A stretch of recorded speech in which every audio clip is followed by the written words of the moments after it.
Hello and welcome to the Redmen TV. It's player ratings time. Yes, that time of the day where I get to rate a team that hasn't scored or conceded. Liverpool versus Southampton. Lloris Karius, 10 out of 10. He hasn't conceded. Looks like the first time this season, isn't it? Nah, he's getting a 6 out of 10. No, you know what? He's getting a 7 out of 10. Not because of the saves, but his distribution was so much better, and it didn't have a heart attack at any point during the game. So 7 out of 10 for the good-looking blonde kid at the back. Nathaniel Clyne at right back.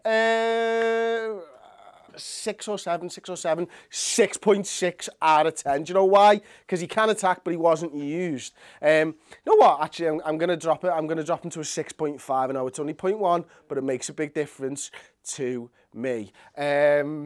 Mainly because I've never given a 6.6 before, and it's a little bit weird, so I'm going to just go stick with halves, and if you start getting into tens of numbers, you don't give a shit. I'm just going to continue. Nathaniel Clyne gets a 6.5. When he got forward, he had one of the best opportunities of the match. He should have headed that in. He wasn't really troubled. I think when he was making his runs forward, he wasn't really utilised in the right way, if I'm perfectly honest with you. Joel Matip, 7 out of 10. The man's a fucking god. Dejan Lovren, I'm going to give him a 6.5 out of 10. Jimmy Milner, 6 out of 10 for me.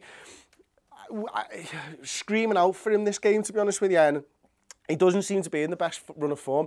Earlier on in the season, when he was playing left back, he was getting a lot of joy further up the field. He's still doing a good job defensively, which I suppose he's a left back, and that's what you've got to judge him on. But, you know, there was a couple of times where he had the opportunity to whip the ball into the box, and maybe not as good a cross as I would expect from him and his high standards. Judd Henderson, solid 7 out of 10, all over the place, winning the ball back, constantly distributing, keeping that midfield ticking over. So there you go. Gini Wijnaldum and Emre Can, I'm going to give them both 5.5 out of 10. I was a little bit disappointed with them. I thought the midfield got away from us in this game. I think that's why Coutinho had to drop deep too often and pick the ball up and start linking the midfield and the attack, because I don't think Wijnaldum and Emre Can were up to the job today, and I think that's just a little bit of ring rust, to be perfectly honest with you. Wijnaldum's missed a couple of games because Emre Can's been back in the side, and Emre Can, after the international break, it wasn't really flying beforehand anyway. He was still contributing during games, but his all-round performance hasn't been as good as we saw last season.